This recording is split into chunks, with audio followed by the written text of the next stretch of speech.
ये कहानी एक झूठे की है। कहानी में असली मजा तब आना शुरू होता है जब झूठे को शुभ चतुर मिलता है, जो उसे 4 ऐसी बातें बताता है जो आगे चलकर उसके बहुत काम आने वाली थी। मैं दावे के साथ कह सकता हूँ, आज वाली कहानी आपको अत्यंत चौंकाने वाली है, जिसका जबरदस्त क्लाइमैक्स आपको रोमांचित कर देगा। ये कहानी एक ऐसे झूठे व्यक्ति की है जिसे झूठ बोलने की इतनी तगड़ी आदत थी कि वो जब तक कोई झूठ ना बोल लेता तब तक उसे रोटी भी हजम नहीं होती। पूरा गांव चंद्र यानी उस झूठे आदमी की आदत से बहुत दुखी था, क्योंकि उसकी हर बात पर झूठ बोलने की आदत ने पूरे गांव को इस कदर तक बदनाम किया हुआ था कि अब उनके गांव में कोई अपनी लड़की या लड़के को ब्याहने के लिए भी राजी नहीं था। इस कारण गांव के लोगों ने उसे समझाने का बहुत प्रयत्न किया, पर चंद्र के कानों पर जू तक ना रेंगती। थक हार कर गांव वालों ने पंचायत बिठाई और आपस में सलाह मशवरा करते हुए निर्णय लिया कि सब अपनी तरफ से चंदे के रूप में थोड़े थोड़े पैसे देंगे और उन इकट्ठे हुए चंदे के पैसों को वो उस झूठे यानी चंद्र को दे देंगे और उसे गंगा जी में स्नान करके आने के लिए कहेंगे। योजना अनुसार सब गांव वालों ने चंदे से पैसे इकट्ठे कर लिए और उस झूठे को बुलाकर सभी इकट्ठे किए हुए पैसे उसे देते हुए कहा, भाई चंद्र, ये लो कुछ रुपए और गंगा में स्नान करके अपनी इस झूठ बोलने की आदत को छोड़ाओ। झूठे ने खुशी खुशी गांव वालों की बात मान ली और इकट्ठे किए हुए रुपए ले चल पड़ा गंगा स्नान करने को। चलते चलते रास्ते में उसे एक राहगीर मिला। चंद्र जितना बड़ा झूठा था, उसे कहीं अधिक बातूनी भी था। हमेशा बक बक करते रहना उसकी आदत थी। चुप रहना उसके लिए किसी सजा से कम नहीं था। कुछ देर तो चंद्र उस राहगीर के साथ साथ चुपचाप चलता रहा और कुछ ना बोला, पर झूठा ऐसे भला कब तक रुकने वाला था। अंततः आदत से मजबूर वो उस राहगीर से बोल ही पड़ा, भाई कोई बात कहो जिससे ये सफर आराम से कट जाए। राहगीर बोला, मेरी बातें ऐसी वैसी नहीं है, मैं हर बात के लिए 100 रुपया लेता हूँ। अब झूठे की जेब में तो गांव वालों के दिए हुए पैसे थे ही, तो बोला, ठीक है सुनाओ भाई, मैं तुम्हें पूरे 100 रुपए ही दूंगा। राहगीर बोला, कहाँ जा रहे हो तुम? झूठा बोला, गंगा स्नान करने।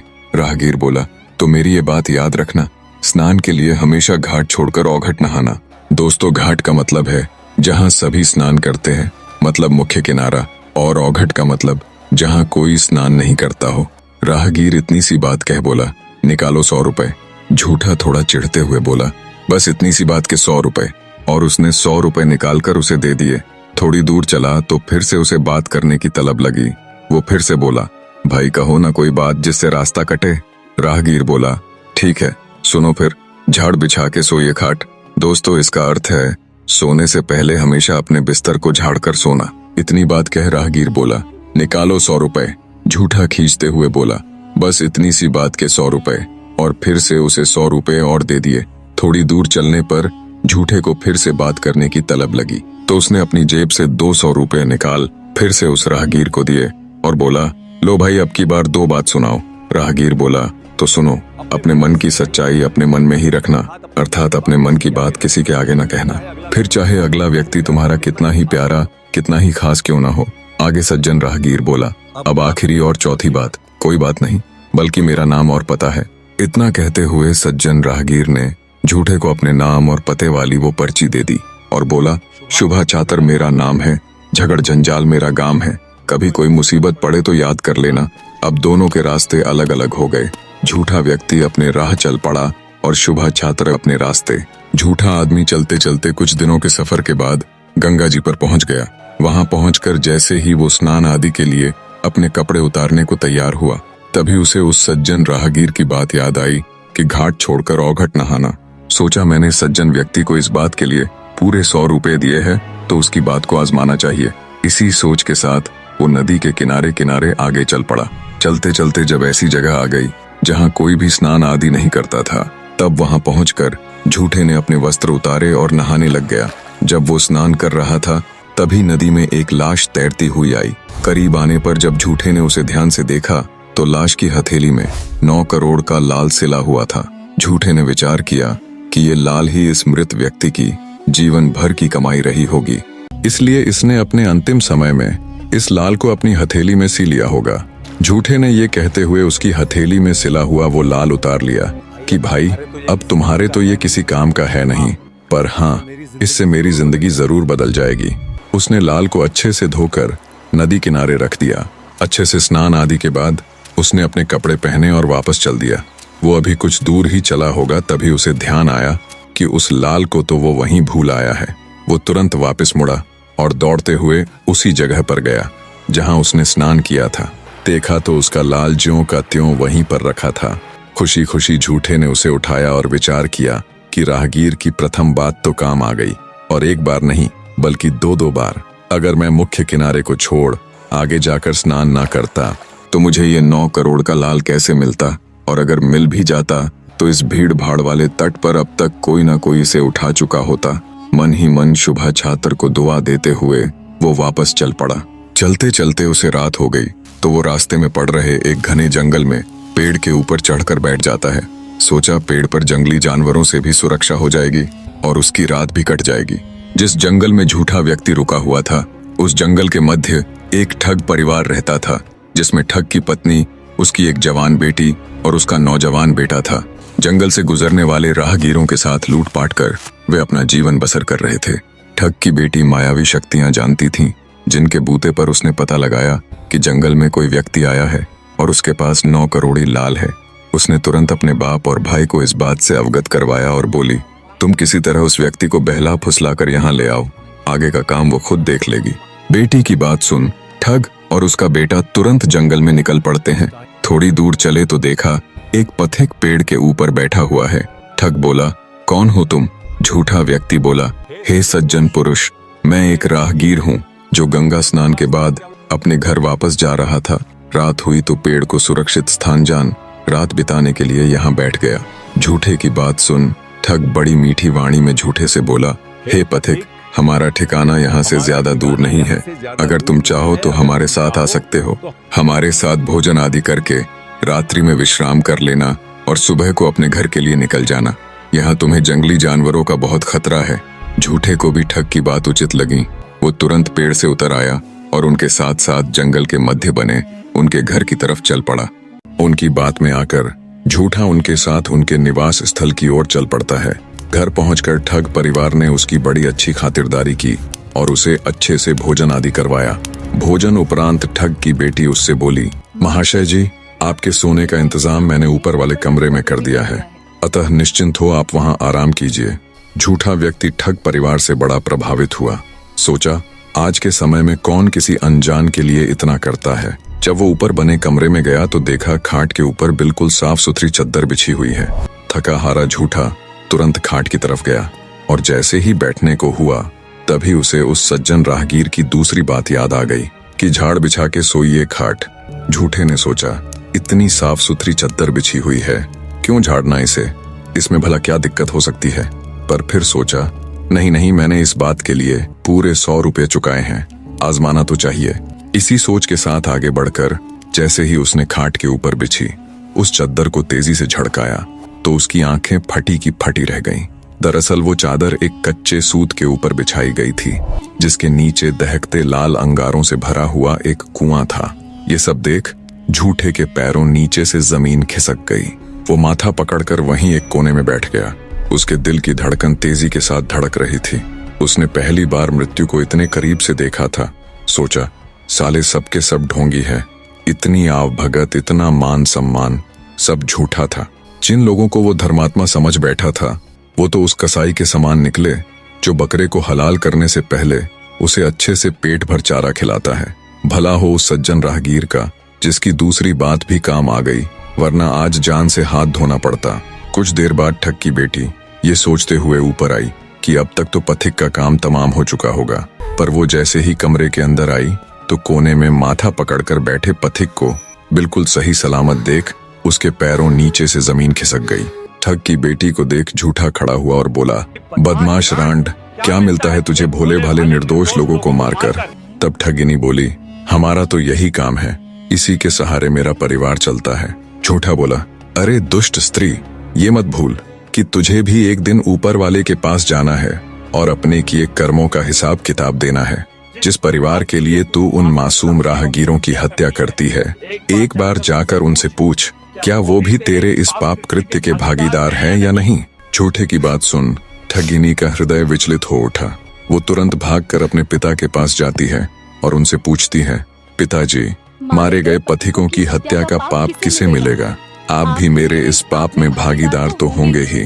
बेटी की बात सुन ठग बोला, नहीं बेटी, पथिकों की हत्या करने वाली तुम हो तो उनका पाप भी बस तुम्हें ही मिलेगा। मैं तेरे इस पाप में भागीदार नहीं हूँ। पिता की बात सुन ठग की बेटी का हृदय और अधिक बैठ जाता है। भारी हृदय के साथ अब की बार वो अपनी माँ के पास जाती है और उनके सामने भी वही सवाल दोहराती है।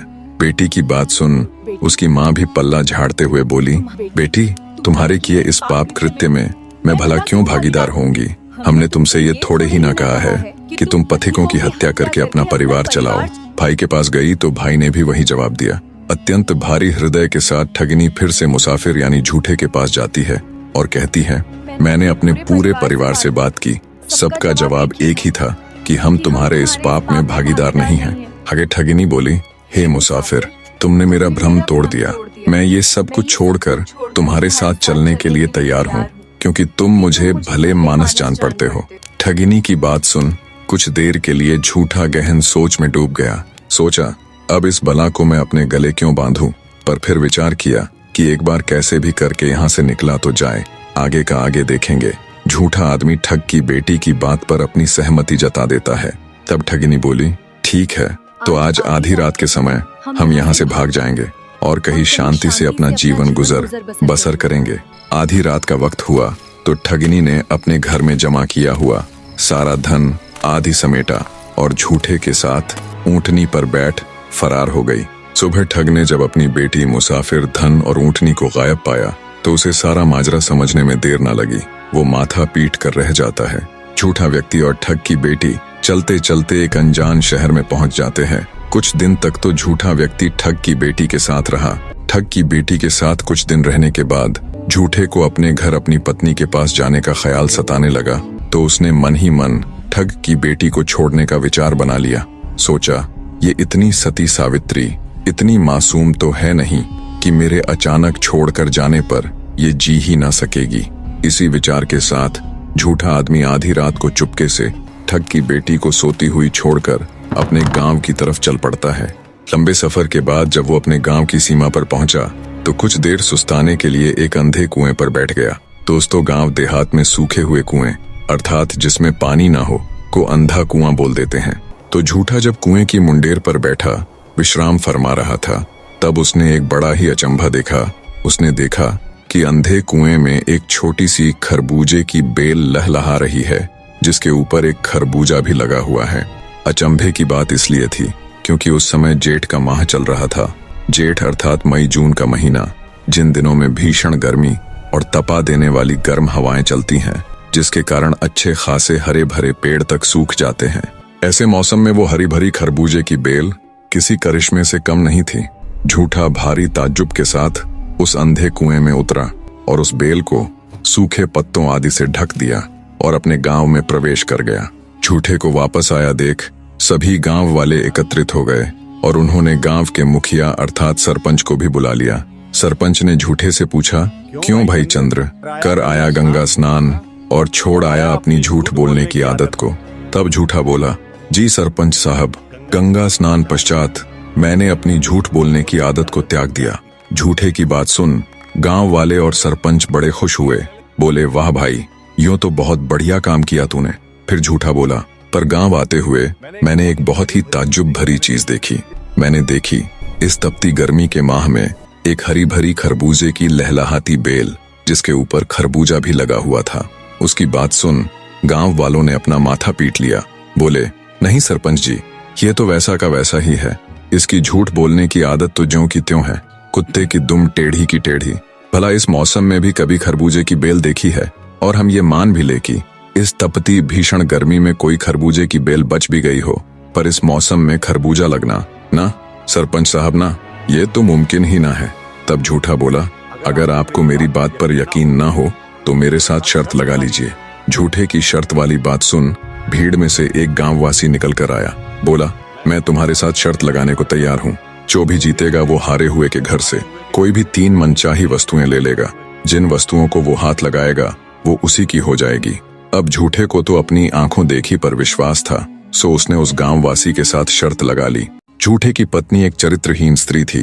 दरअसल जिस गांववासी ने भरी पंचायत में झूठे के साथ शर्त लगाई थी वही व्यक्ति उसकी पत्नी का यार था, पर बेचारा झूठा यानी चंद्र इस बात से बिल्कुल अनजान था।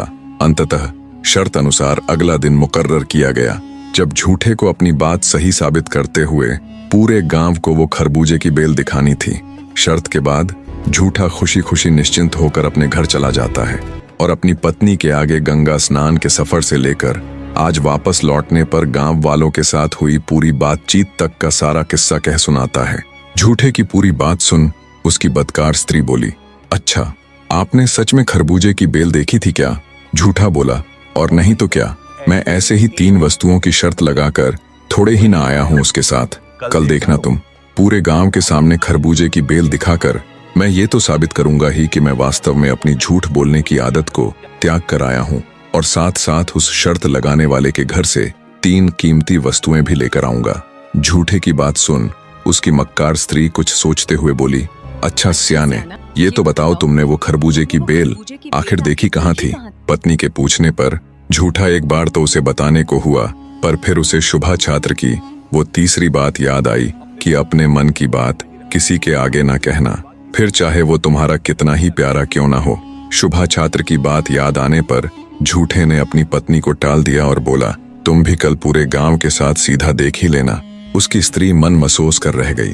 जब दिन ढला और रात हुई तब झूठे की पत्नी चोरी छिपे घर से बाहर आई, जहां अंधेरे में उसका यार दुर्जन सिंह पहले से ही उसकी राह देख रहा था। झूठे की पत्नी के बाहर आते ही वो उससे बोला, तुम्हें मेरे और तुम्हारे पति के बीच लगी शर्त का पता तो चल ही गया होगा। क्या तुमने पता किया कि खरबूजे की बेल उसने कहाँ देखी थी? झूठे की पत्नी बोली, मैंने कोशिश तो की थी पर वो बात को टाल गया। तब वो दुष्ट व्यक्ति बोला, तुम कैसे भी करके उससे उस खरबूजे की बेल का स्थान पता कर लो। मैं सुबह होने से पहले ही वहां जाकर उस बेल को उखाड़ कर फेंक दूंगा, और शर्त जीतने के बाद जब 3 वस्तुओं को हाथ लगाने की बारी आएगी तो सबसे पहले मैं तुम्हें ही हाथ लगाकर सदा के लिए अपनी बना लूंगा। फिर हमें ऐसे छुप छुप कर नहीं मिलना पड़ेगा। अपने यार की बात सुन बदकार स्त्री की आंखें चमक उठी। वो बोली, ठीक है, कैसे भी करके अब तो ये मालूम करना ही पड़ेगा। इतना कहकर वो अंदर आ गई। जब रात्रि में सोने का समय हुआ तो वो मक्कार स्त्री अपने पति के पैरों के पास बैठकर उसके पैर दबाने लग जाती है और मीठी मीठी बातें करनी शुरू कर देती है। बातों बातों में वो फिर से अपने पति से बोली, मुझसे ऐसी भी क्या भूल हो गई जी, जो आपको मुझ पर भी एतबार ना रहा। पत्नी की ये मीठी वाणी सुन झूठा बोला, नहीं सियानी, ऐसी तो कोई बात नहीं। तो फिर आपने मुझे बताया क्यों नहीं कि आपने वो खरबूजे की बेल आपने कहाँ देखी थी? हृदय पिंगला देने वाली वाणी सुन। आखिरकार चंद्र अपनी पत्नी की मीठी मीठी बातों में फंस ही जाता है और उसे धीरे से कहता है, सुनो सियानी, गांव के अंदर आने वाले रास्ते पर वो फलां फलां अंधा कुआं पड़ता है ना, बस उसी के अंदर वो खरबूजे की बेल उगी हुई है। खरबूजे की बेल का भेद जानते ही मक्कार स्त्री तुरंत उसके पैरों को दबाना बंद कर देती है और बाथरूम जाने का बहाना करके तुरंत अपने घर के पिछवाड़े में जाती है, जहां उसका यार बड़ी ही बेसब्री से उसका इंतजार कर रहा था। अपने यार के चेहरे पर चिंता और बेसब्री के भाव देख मक्कार स्त्री बोली, मेरी बात सुन, तुम्हारा ये मुरझाया चेहरा खिल जाने वाला है। और उसे उस खरबूजे की बेल का ठिकाना बता देती है और कहती है कि कल जब शर्त जीतने के बाद तुम आओ तो सबसे पहले मुझे ही हाथ लगाना। अपनी माशूका की बात सुन दुर्जन सिंह के चेहरे पर घिनौनी हंसी आ जाती है।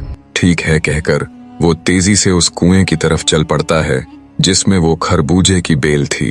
पहुंचा तो देखा वाकई उस अंधे कुएं में खरबूजे की बेल लहलहा रही थी, जिसके ऊपर खरबूजा भी लगा हुआ था, जिसे देखकर वो खुद से कहता है, जो भी हो, झूठा साला बोल तो सच ही रहा था। बिना देरी किए वो उस बेल को वहां से उखाड़ फेंकता है और निश्चिंत होकर अपने घर चला जाता है। रातों रात बेचारे झूठे के खिलाफ षड्यंत्र रचा जा चुका था। सुबह हुई तो मुखिया सहित सारा गांव इकट्ठा हो गया। झूठा यानी चंद्र खरबूजे की बेल दिखाने के लिए आगे आगे चल पड़ता है और उसके पीछे पीछे पूरे गांव सहित गांव का मुखिया और वो दुष्ट दुर्जन सिंह। गांव वालों सहित मुखिया की जिज्ञासा अपने चरम पर थी। इधर झूठा और वो दुष्ट दुर्जन सिंह भी निश्चिंत थे।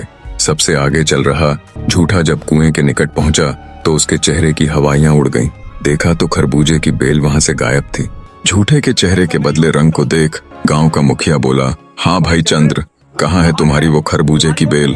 झूठा हकलाता हुआ बोला, कल रात तक तो इसी कुएं में थी, पर अब गायब है। उसकी बात सुन मुखिया उसे झिड़कते हुए बोला, कल रात को अगर बेल तुमने देखी थी तो क्या रात भर में ही धरती उसे निगल गई या फिर आसमान उसे खा गया?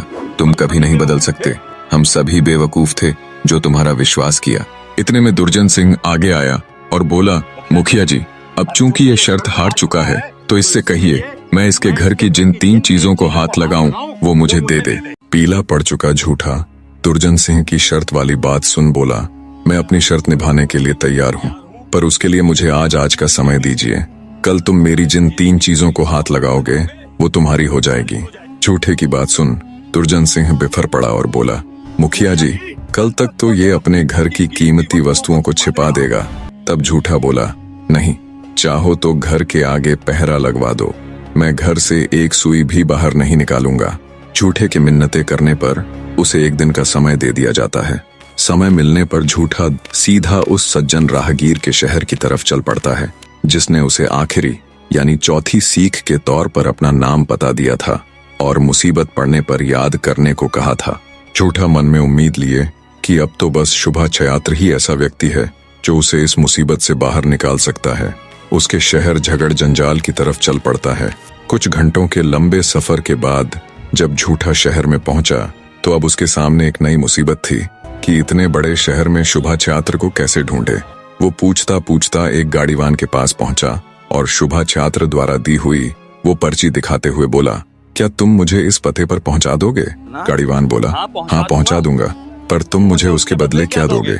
अब झूठा ठहरा गांव का सीधा साधा आदमी जो पहले ही जल्दबाजी में था बोला, मैं तुम्हें राजी यानी खुश कर दूंगा। ये सुन तांगे वाले ने उसे बिठाया और कुछ ही देर में शुभा छात्र के घर के बाहर ले जाकर उतार दिया। झूठे ने उतरते ही गाड़ीवान को कुछ सिक्के दिए, पर गाड़ीवान बिफर गया। बोला, तुमने तो मुझे राजी यानी खुश करने को कहा था। अब झूठे ने सोचा था तांगे वाला ही तो है, 2-4 सिक्कों में खुश हो ही जाएगा। उसने तांगे वाले को पहले 2, फिर 4, फिर 20 और अंत में जितने उसके पास थे सभी सिक्के दे दिए। पर झगड़ जंजाल शहर का वो तांगे वाला अभी भी अपनी बात पर अड़ा हुआ था कि नहीं, मुझे सिक्के नहीं चाहिए, मुझे तो तुम राजी कर दो बस। अंततः बेचारे झूठे ने वो 9 करोड़ का लाल निकाला और गाड़ीवान को देते हुए बोला, अब तो तुम राजी हो ना? तांगे वाले ने वो लाल भी ले लिया और बोला, नहीं, खुश तो मैं अब भी नहीं। घर के बाहर हो रहे इस सारे वाद विवाद और झगड़े की आवाज सुन शुभा छात्र बाहर निकल आया। देखा तो उसे मिलने वाला राहगीर और शहर का एक तांगे वाला आपस में झगड़ रहे हैं। उसने झूठे यानी चंद्र को तुरंत पहचान लिया और बोला, क्यों भाई, क्या हुआ? तब झूठा बोला, हे सज्जन पुरुष, मैं एक बड़ी ही मुसीबत में फंस गया था तो आपसे मिलने चला आया। शहर पहुंचकर आपके पते को खोजते खोजते मुझे ये तांगे वाला मिला। इसने मुझसे कहा कि ये मुझे आपके घर पहुंचा देगा, पर बदले में मैं इसे क्या दूंगा? तो मैंने सोचा तांगे वाला ही तो है, 2-4 सिक्कों में खुश हो जाएगा और जल्दबाजी में इसे ये बोल दिया कि मैं तुम्हें राजी कर दूंगा। मैंने इसे अपने सारे सिक्के और यहाँ तक कि 9 करोड़ का लाल भी दे दिया, पर यह है कि एक ही बात की रट लगाए हुए है कि तुमने मुझे राजी करने को बोला था, मुझे राजी करो। पूरा मसला जान शुभा चतुर कुछ सोचते हुए बड़े ही संयम के साथ उस तांगे वाले से कहता है, तुम्हारा राजी इस पर उद्धार रहा, तब तक तुम इसके दिए पैसे और लाल को अपने पास रखो। शुभा चतुर की बात सुन तांगे वाला वहां से चला जाता है। उसके जाने के बाद शुभा चतुर झूठे से कहता है, यार तुम्हें सोच समझकर बोलना चाहिए था, ये कोई आम नहीं बल्कि झगड़ जंजाल शहर है, यहाँ एक से बढ़कर एक ठग रहते हैं। चलो कोई बात नहीं, इसका भी इलाज करेंगे। इतना कहकर शुभा चतुर झूठे को घर के अंदर ले जाता है और उसे अच्छे से भोजन आदि करवाता है। भोजन उपरांत शुभा चतुर बोला, अब बताओ भाई, ऐसी क्या मुसीबत आन पड़ी? तब झूठा उसके सामने अपना दुखड़ा सुनाना प्रारंभ करता है और गांव जाते समय देखी उस खरबूजे की बेल से लेकर गांव वाले के साथ शर्त हारने तक का पूरा किस्सा कह सुनाता है। पूरी बात सुन शुभा चतुर बोला, क्या तुमने खरबूजे की बेल देखने वाली बात का जिक्र किसी और के आगे भी किया था? झूठा कुछ देर सोचकर बोला, हाँ यार, मुझसे बड़ी भूल हुई। तुम्हारी हिदायत के बाद भी मैंने अपने मन की बात अपनी लुगाई के आगे बता दी। शुभा चतुर बोला, भाई चंद्र, तुम्हारी लुगाई नरभाग है। तुम्हारे साथ शर्त लगाने वाले उस दुर्जन सिंह के साथ मिलकर वो तुमसे धोखा कर रही है। शुभा चतुर की बात सुन झूठे का कलेजा बैठ गया। बोला, यार मुझे भी शक तो था उल्टा पर, अब कैसे इस मुसीबत से बाहर निकला जाए। शुभा चतुर बोला, तुम्हारे पास सबसे कीमती वस्तुएं क्या क्या है? झूठा कुछ सोचते हुए बोला, मेरे पास एक तगड़ा घोड़ा है और एक अच्छी नस्ल की भैंस। शुभा चतुर बोला, तो सुन मेरी बात ध्यान से, अपने घोड़े और भैंस को एक कमरे के अंदर बांधकर उसे ताला लगा देना और अपनी लुगाई को पूरे गहने आदि पहनाकर छत पर बिठाकर सीढ़ी लगा देना। तुम्हारी शर्त अनुसार 3 चीजों को हाथ लगाने की बात है। तो वो जब घोड़े और भैंस के लिए चलेगा तो पहले किवाड़, फिर उसकी कुंडी, फिर ताला और चाबी, इनको तो हाथ लगाएगा ही। ऐसे ही जब वो तुम्हारी लुगाई को हाथ लगाने के लिए सीढ़ी चढ़ेगा तो सीढ़ी के डंडे को तो छुएगा ही। इतनी बात कहकर शुभा चतुर झूठे की तरफ हल्की सी मुस्कान के साथ देखता है। झूठा अपने मित्र की बात को समझ चुका था। पूरी योजना समझ उसके चेहरे पर सुकून के भाव आ जाते हैं। रात हुई तो शुभा चतुर बोला, चलो अब उस तांगे वाले को राजी करके आते हैं। शुभा चतुर और झूठा उस बदमाश तांगे वाले को सबक सिखाने के लिए उनके घर की तरफ चल पड़ते हैं। झूठा चुपचाप शुभा चतुर के साथ साथ हो लेता है। तांगे वाले के घर के सामने पहुंचकर शुभा चतुर ने भारी सा काठ का लट्ठ यानी डंडा उठाया और तेजी से उसे तांगे वाले के दरवाजे पर मारते हुए दहाड़ कर बोला, बादशाह के यहाँ लड़का पैदा हुआ है, बोल राजी या नाराज। तांगे वाले ने जब ये शब्द सुने तो वो मुश्किल में पड़ जाता है। अब उसकी इतनी हिम्मत कहाँ कि बादशाह के लड़का होने पर वो नाराज बोले।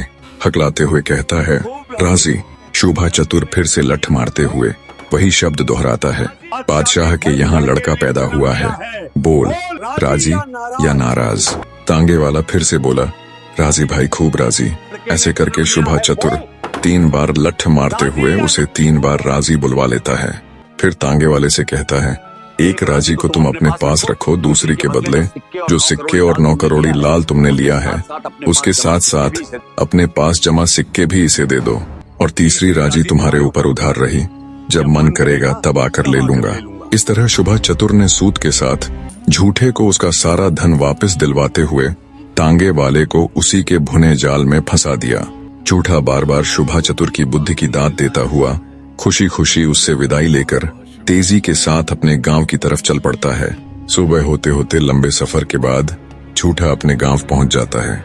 जैसा उसके यार शुभा चतुर ने उससे कहा था उसने वैसा ही किया। अपनी लुगाई को पूरी तरह गहनों में लाद कर छत पर बिठाकर सीढ़ी लगा दी और घोड़े और भैंस को कमरे के अंदर बंद कर कमरे को ताला जड़ दिया। समय हुआ तो दुर्जन सिंह गांव के मुखिया और अन्य पंचायती लोगों को साथ ले झूठे के घर पहुंच गया। अपने यार को आया देख छत पर झूठे की मक्कार स्त्री खड़ी होकर अपनी छाती पीटने लग जाती है कि सबसे पहले मुझे हाथ लगा। झूठे ने जब अपनी मक्कार लुगाई के चलत्तर देखे तो मन ही मन खुद से बोला, रुक जा मेरी सासू की, तुझे तो आज ऐसा सबक सिखाऊंगा कि तू जीवन भर याद रखेगी। पर उससे पहले एक बार तेरे यार से निपट लूं।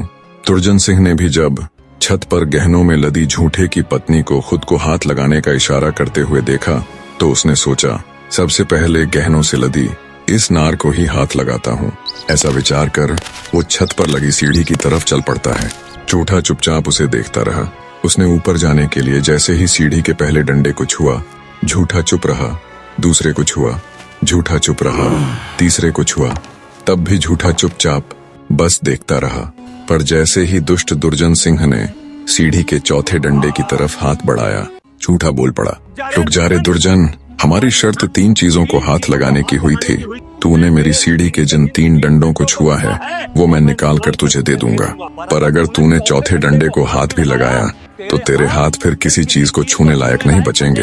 हरामजादे, तेरी वो हालत करूंगा कि तू भी सदा याद रखेगा कि किसके हत्थे चढ़ा था।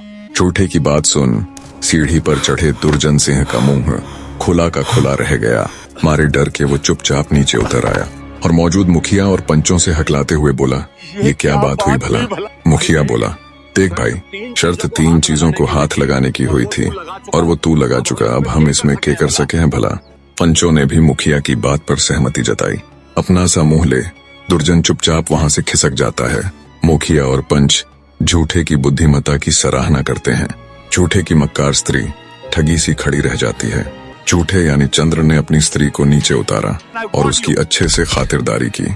उसके बाद न कभी वो दुर्जन से मिली और न दुर्जन की उधर आने की हिम्मत हुई।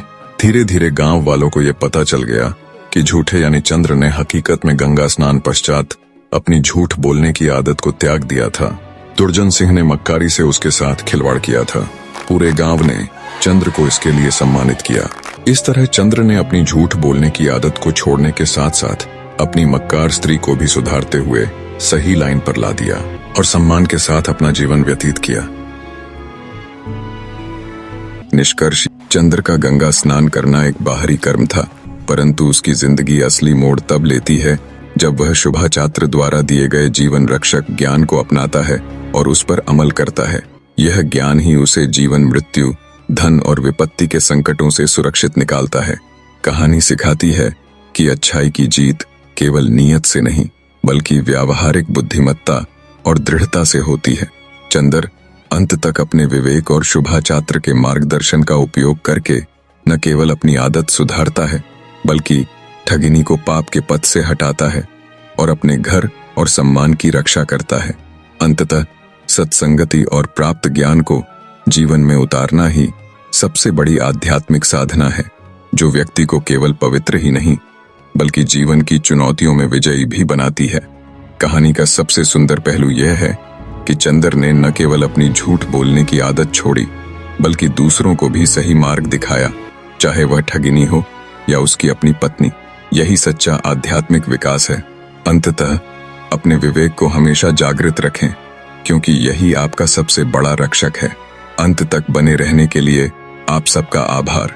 जल्दी ही फिर मिलेंगे एक नई कहानी के साथ। तब तक चैनल को सब्सक्राइब करते हुए कहानी के ऊपर अपनी अति मूल्यवान प्रतिक्रिया देना ना भूले मेरे प्रिय दर्शकों।